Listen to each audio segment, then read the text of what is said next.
Today, 22-year-old Texas National Guardsman Sergeant Bishop Evans will be laid to rest after losing his life last week while rescuing migrant smugglers drowning in the Rio Grande. Fox News contributor Tomi Lahren has covered the border for years, and she joins us now. Good morning, Tomi.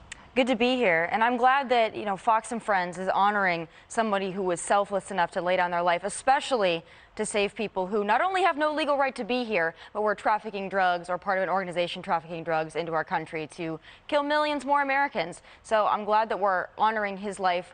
I wish more networks and more politicians did the same, but his life apparently wasn't so noteworthy to a lot of folks, which is unfortunate. Apparently his black life didn't matter as he was laying down his life literally to save somebody, as you pointed out, who was breaking the law. And Tomi, I can't help but put it into context of how much attention was given a year ago to the false story of, in that case, Border Patrol agents supposedly, quote, whipping migrants.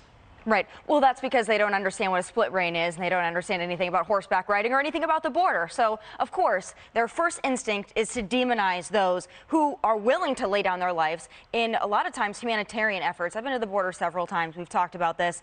And those Border Patrol agents, yes, their job is to secure our border. Now they're really not even able to do that. But their primary goal is to keep everyone safe, including their fellow agents, but also the very migrants that are coming into our country.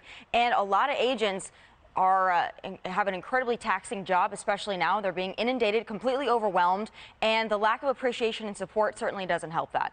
Yeah, as you point out, so quick to demonize and then not apologize for getting that story wrong, and no willingness to lionize this particular officer. I want to move to something else. You mentioned you have been a part of border coverage for quite some time. You lived in Los Angeles, now you live in Nashville. You know what's going on in that city. So the DA in Los Angeles, George Gascon, is, quote, causing havoc and mayhem. And now there's a recall effort.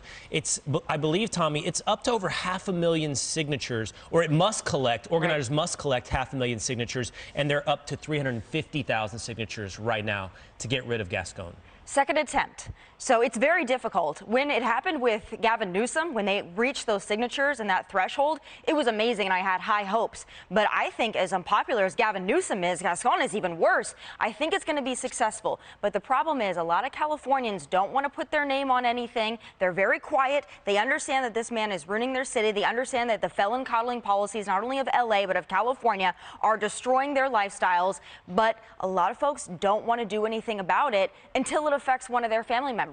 But I think that might slowly be changing because it's unavoidable at this point. I was going to say, until it gets into their neighborhood, right. And it is. It's spilling over into every neighborhood. The crime, the homelessness, every issue that Gascon has direct control over. To some extent, your quality of life, it's not limited to the neighborhood over there anymore. It's everywhere in LA.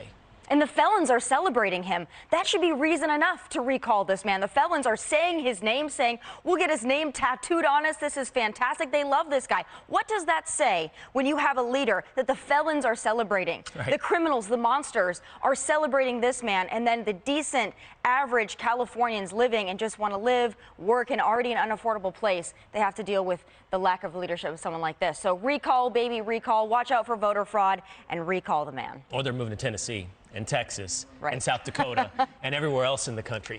All right, don't go anywhere. Stick around because I know you want some wedding tips on how to control the budget. Coming up here in just a moment. Fantastic. Right? It's called eloping. So there's your tip. I've already spoiled it. Oh, there we go. So maybe she won't stick around, but you should.